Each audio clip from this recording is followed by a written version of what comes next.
तो नमस्कार दोस्तों, स्वागत है आपका अपने ही यूट्यूब चैनल पर सेकंड चिकन। दोस्तों आज के इस वीडियो में 7 फरवरी करंट अफेयर्स के बारे में डिस्कस करने वाले हैं, जो आने वाली रेलवे के ग्रुप डी और एनटीपीसी के लिए अत्यंत महत्वपूर्ण है। तो वीडियो को अंत तक देखें और जिन लोगों ने मेरे चैनल अभी तक सब्सक्राइब नहीं किया, चैनल सब्सक्राइब कर ले और बेल आइकन के बटन को प्रेस करें, जिससे आपको जीके अपडेट्स मिलता रहे। और वीडियो को लाइक, कमेंट, शेयर करना ना भूले। दोस्तों आपका एक लाइक, आपका एक कमेंट हमारा हौसला बढ़ाता है, हमें मोटिवेट करता है। तो शुरू करते हैं आज के कुछ इंपॉर्टेंट फैक्टर से। ठीक है दोस्तों, इसके बाद हम चर्चा करेंगे करंट अफेयर्स के बारे में। ठीक है दोस्तों, ये इंपॉर्टेंट हाल ही में घटित हुए हैं। ठीक है, लेते हैं कुछ इंपॉर्टेंट फैक्ट। हाल ही में जनवरी 2022 में सबसे कम बेरोजगारी दर दर्ज की गई है तेलंगाना में। ठीक है दोस्तों, तेलंगाना में क्या हुआ है, सबसे कम बेरोजगारी दर दर्ज की गई है जनवरी 2022 में। ठीक है दोस्तों, यहाँ इस राज्य में जो बेरोजगारी दर थी बहुत ही कम पाई गई। ठीक है, हाल ही में स्टैच्यू ऑफ इक्वलिटी का अनावरण किसने किया है, तो ये किया है नरेंद्र मोदी जी ने। ठीक है दोस्तों, नरेंद्र मोदी जी ने क्या किया, स्टैच्यू ऑफ इक्वलिटी का अनावरण किया है हैदराबाद में। ठीक है, हाल ही में सुजुकी इनोवेशन सेंटर की स्थापना की जाएगी। ये कहाँ की जाएगी, आईआईटी हैदराबाद में। आईआईटी हैदराबाद में सुजुकी इनोवेशन सेंटर की स्थापना की जाएगी। ठीक है दोस्तों, और हाल ही में पंडित भीमसेन जोशी जी की 100वीं जयंती मनाई गई है। कब, 5 फरवरी को। ठीक है दोस्तों, पंडित भीमसेन जोशी जी एक महान गायक थे। ठीक है, इनकी 100वीं जयंती मनाई गई है 5 फरवरी को। हाल ही में नए बॉर्डर हाट की आधारशिला रखी गई है भारत और बांग्लादेश की सीमा पर। ठीक है दोस्तों, नए बॉर्डर हाट की आधारशिला कहाँ रखी गई है, ये रखी गई है भारत और बांग्लादेश की सीमा पर।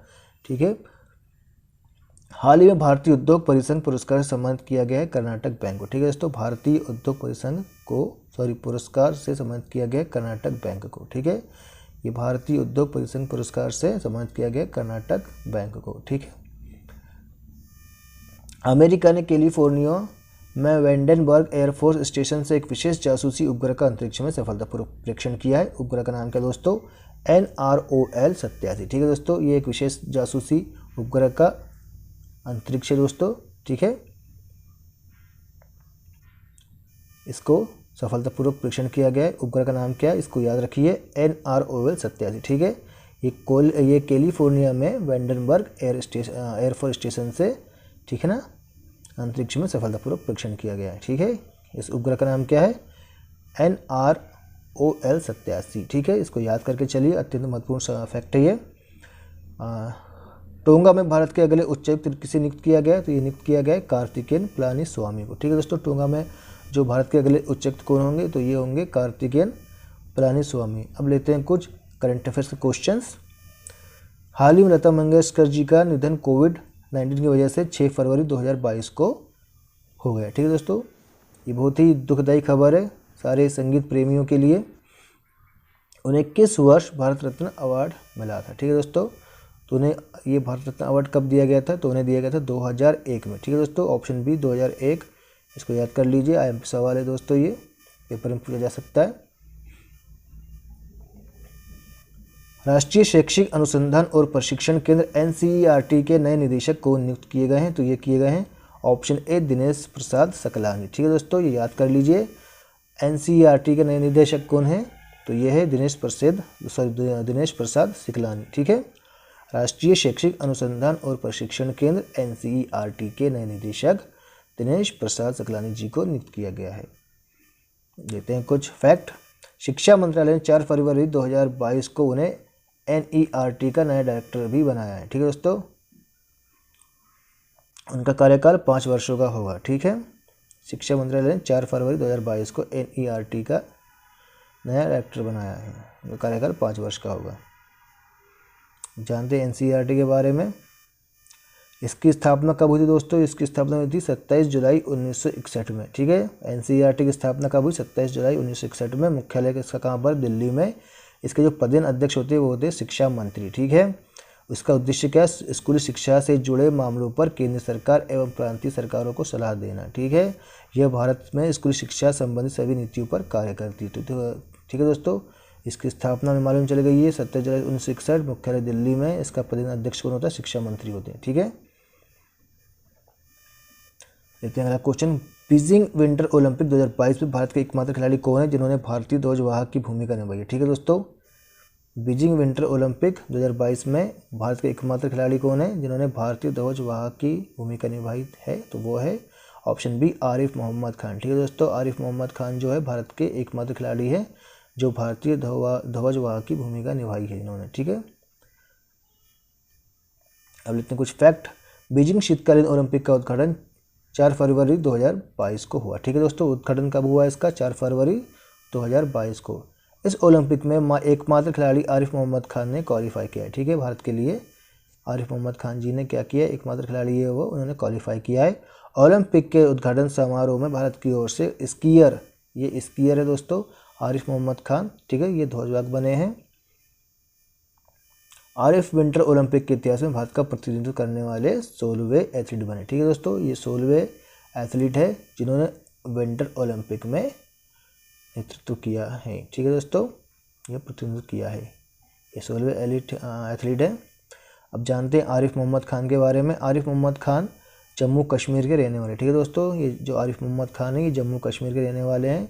वह बीजिंग 2022 के क्वालिफाई करने वाले इकलौते भारतीय एथलीट है। ठीक है दोस्तों, ये सिर्फ एकमात्र एथलीट हैं बीजिंग 2022 में क्वालिफाई करने वाले, और वह स्लेलम और जायंट स्लेलम में क्वालिफाई करने वाले पहले भारतीय। ठीक है दोस्तों, स्लेलम और जायंट स्लेलम में क्वालिफाई करने वाले पहले भारतीय हैं।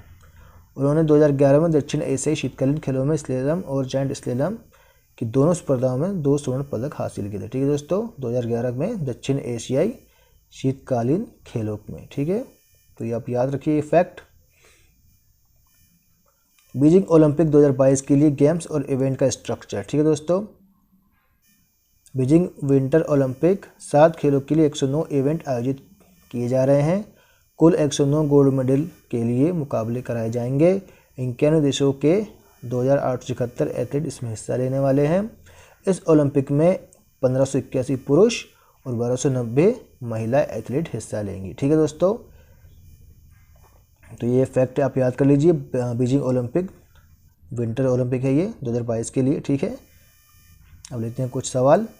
यूक्रेन पर रूसी हमले का खतरा विषय पर यूएनएससी में चर्चा के लिए हुए वोटिंग में भारत सहित कौन से देश शामिल हैं? ठीक है दोस्तों, अभी यूएनएससी में चर्चा के लिए यूक्रेन पर जो है रूसी हमले का खतरा विषय पर संगोष्ठी हुई, तो उसमें और वोटिंग भी हुई, तो उसमें भारत सहित कौन से देश शामिल नहीं हुए? तो ये हुए हैं ऑप्शन ए गेबन और केनिया। ठीक है दोस्तों, 3 देश जो थे इन्होंने वोटिंग में हिस्सा नहीं लिया, गेबन और केनिया, साथ में भारत। ठीक है दोस्तों,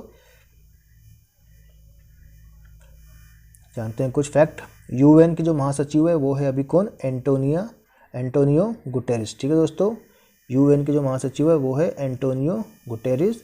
यूएन में भारत का स्थायी प्रतिनिधि कौन है? तो वो है टीएस त्रिमूर्ति। ठीक है दोस्तों, अगर ये आपसे पूछा जाए कि यूएन का महासचिव कौन है तो आपको देना है एंटोनियो गुटेरेस, और यूएन में भारत का स्थायी प्रतिनिधि तो टीएस त्रिमूर्ति। ठीक है, जानते हैं रूस के बारे में। तो रूस का जो प्रेसिडेंट है वो कौन है? वो है व्लादिमीर पुतिन। ठीक है, और कैपिटल क्या है रूस की? मॉस्को। ठीक है दोस्तों, जानते हैं यूक्रेन के बारे में। यूक्रेन के प्रेसिडेंट कौन है? वो है वोलोडिमिर जेलेंस्की। ठीक है दोस्तों, कौन है वो? वोलोडिमिर जेलेंस्की जो है यूक्रेन के राष्ट्रपति है, प्रेसिडेंट है। ठीक है, कैपिटल क्या है यूक्रेन की? कीव। ये आप याद करके चलिए कुछ फैक्ट। लेते हैं अगला क्वेश्चन। एनएचआरसी की लघु फिल्म पुरस्कार प्रतियोगिता में किस मूवी ने प्रथम पुरस्कार जीता? ठीक है दोस्तों, तो ये जीता है ऑप्शन ए स्ट्रीट स्टूडेंट ने। ठीक है दोस्तों, एनएचआरसी की लघु फिल्म पुरस्कार प्रतियोगिता में स्ट्रीट स्टूडेंट ने प्रथम पुरस्कार जीता है। लेते हैं इससे कुछ फैक्ट। यह तेलुगु शॉर्ट फिल्म है। ठीक है दोस्तों, राष्ट्रीय मानवाधिकार यानी कि एनएचआरसी ने कुल 190 शॉर्ट फिल्म में से इसका चयन किया है। ठीक है, एनएचआरसी राष्ट्रीय मानवाधिकार आयोग। ठीक है, कर्फ्यू मूवी को दूसरे नंबर का पुरस्कार मिला है। ठीक है दोस्तों, कर्फ्यू मूवी को जो है दूसरे नंबर का पुरस्कार मिला है। इसका निर्माण श्री रोमी मैते ने किया। ठीक है दोस्तों, किसने किया? श्री रोमी मैते ने किया था इसका निर्माण कर्फ्यू मूवी का। ठीक है दोस्तों, तीसरे नंबर की जो पिक्चर है उसे 1 लाख रुपए के लिए चुना गया है। नीलेश अंबेडकर की मुंगियार। ठीक है दोस्तों, नीलेश अंबेडकर की मुंगियार को 1 लाख रुपए के लिए तीसरे पुरस्कार के लिए चुना गया। ठीक है दोस्तों, पहले पुरस्कार के लिए किसे चुना गया? स्ट्रीट स्टूडेंट, दूसरे के लिए कर्फ्यू मूवी को, ठीक है, और तीसरे के लिए मुंगियार को। ठीक है दोस्तों, अब लेते हैं कुछ प्रश्न। अंतर्राष्ट्रीय मानव बंधुत्व दिवस international day of human fraternity कब मनाया जाता है? तो ये मनाया जाता है दोस्तों ऑप्शन डी 4 फरवरी को। ठीक है दोस्तों, अंतर्राष्ट्रीय मानव बंधुत्व दिवस, ठीक है, ये कब मनाया जाता है? ये मनाया जाता है 4 फरवरी को। इस दिन का उद्देश्य कई संस्कृतियों धर्मों के बारे में जागरूकता बढ़ाना। ठीक है, इसका उद्देश्य है।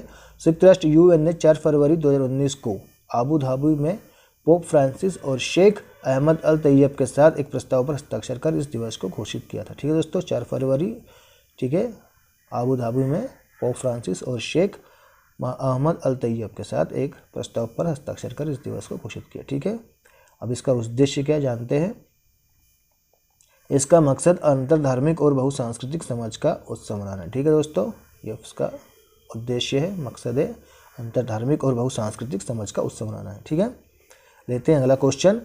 निम्नलिखित में से कौन सा देश खुले तौर पर घोषणा करता है कि ताइवान जो है चीन का एक हिस्सा है? तो ये कौन घोषणा करता है दोस्तों? ये करता है ऑप्शन बी रूस। ठीक है दोस्तों, रूस का कहता है कि जो ताइवान है वो चीन का एक हिस्सा है। ठीक है, हाल ही में भारत ने कर में कटौती के लिए निम्नलिखित व्यक्ति के अनुरोध को अस्वीकार कर दिया है। तो ये किया है ऑप्शन सी एलन मस्क के। ठीक है दोस्तों, एलन मस्क ने भारत ने कर कटौती के लिए एलन मस्क के अनुरोध को अस्वीकार कर दिया है। ठीक है, एलन मस्क के अनुरोध को अस्वीकार कर दिया है कर कटौती में। ठीक है, इसको अब याद कर लीजिए। तो दोस्तों ये थे कुछ फैक्ट और कुछ जीके करेंट अफेयर्स के क्वेश्चंस। ठीक है दोस्तों, आप इसे याद करिए, इस पर ध्यान दीजिए, आने वाली परीक्षा के लिए अत्यंत महत्वपूर्ण हो सकता है ये। दोस्तों सब्सक्राइब करिए चैनल को, लाइक कमेंट शेयर करते रहिए। वीडियो को देखने के लिए बहुत बहुत धन्यवाद।